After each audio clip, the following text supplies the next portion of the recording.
Nirmala ji, thank you so much for giving us the first exclusive interview after the budget.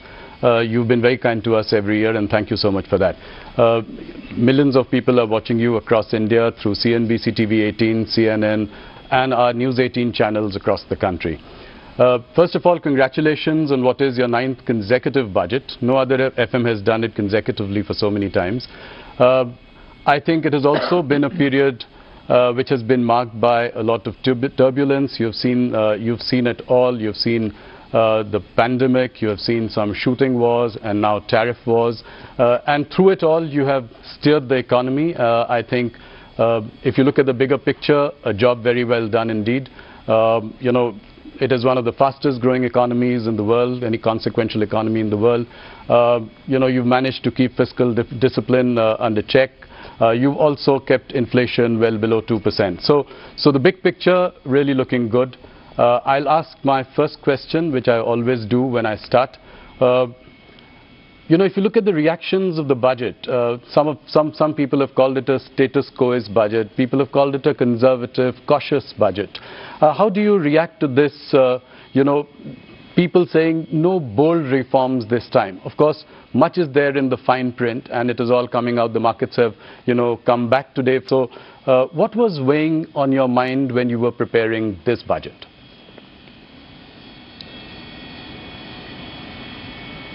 Well, as was observed by you and by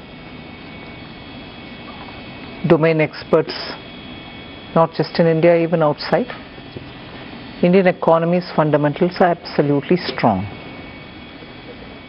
It is the global uncertainties, which of course always every government has faced global uncertainties of different order, different level.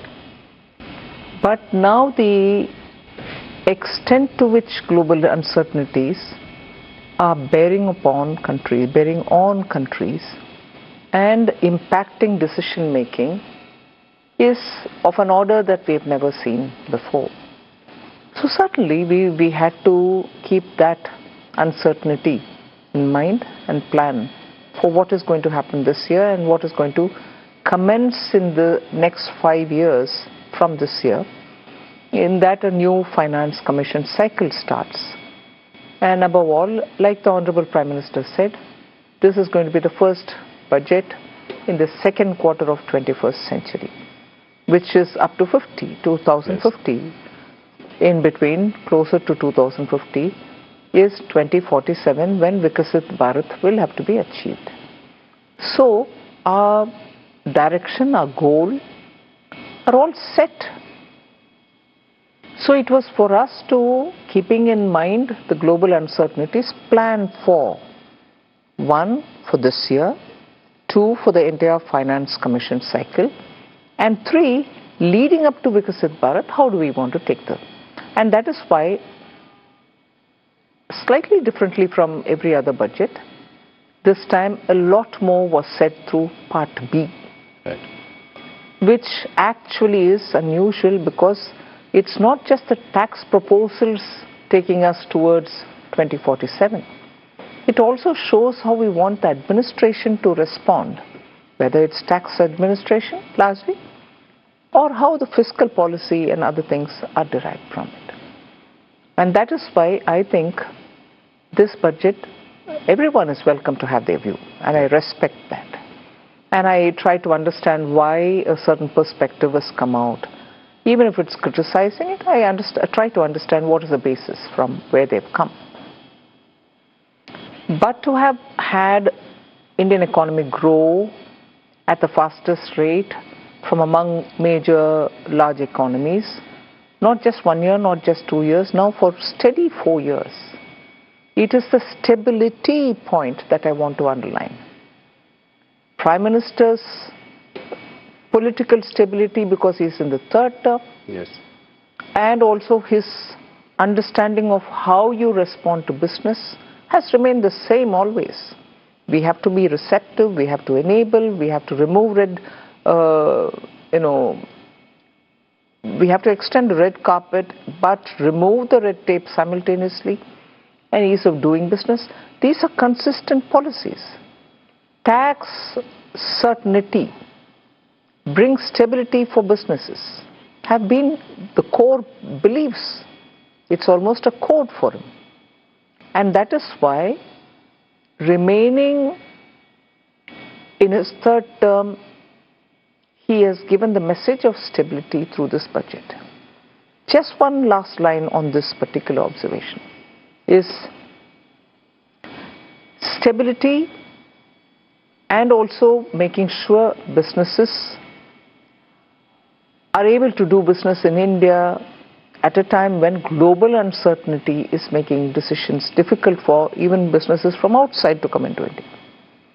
So we are clearly projecting India as a place where businesses can be done, and the large Indian consumer market will have to find its own higher levels of achievements, so opportunities for them. So that is, I think, therefore, this message. So vision, searching for vision, or saying this budget has no vision, is, I think, not understanding the perspective with which we're coming. And one last point here. Budget and aside from budget, reforms continue. We've done several reforms, not through the budget, yes, but yet outside of it through the year. Yes. That is why the expression Reform Express, it is continuing to move and move at a good pace. So not just the budget, please look at the performance. No, you have done that with GST rationalization, which was outside the budget, a bold reform there. I think there are reforms here as well. What would you consider as some of the signature highlights of this budget? The customs overall, some of which have been, several of them have been mentioned in this budget, but there are several which couldn't be mentioned for want of time, and also the fact that there are few more which will carry on further. So the complete overall of customs is a major signature. And of course, as a reform that. But looking at the frontier areas, investing in them, promoting R&D. So you're projecting a nominal GDP growth of 10%. What is your outlook for inflation and your estimate for the real GDP in 26-27? I think we've indicated it very clearly in the budget. I'm very sure that inflation will remain within the tolerance band, and therefore inflation doesn't have to worry us much. And everything therefore looks at it from the point of view of if there is a deflator which is going to remain low and stable, it will have an impact on your estimates. Yes. Look, if you look at the GDP growth in the last 2 quarters, 8% has been impressive. Do you think that we can sustain this like China did for many years, an 8% growth? Do you think India can do that in the longer term to be able to grow at the clip that we are hoping it to achieve? Yes. And that is why the stability of the government and also the policy of the government matter. Okay. And do you think what is feasible for India, considering that the nominal GDP has been on a decline since FY22? So where do you see the nominal GDP going in the next couple of years? I strongly believe once the fund flows come in, because all of the factors are strong, all of the factors have really been the strength of India. So your macroeconomic is, 2 days ago we had this news report saying foreign exchange reserves have touched and crossed 700 billion. Yes. So you have every indicator doing well. So what is that one thing which can make a difference? That one factor which can make a difference, and this is common knowledge, is if there is more funds flowing into India, that itself will give us a big relief. And for that, those who went out also went out booking profits. Right. So India will have to draw a lot more funds for investments in India.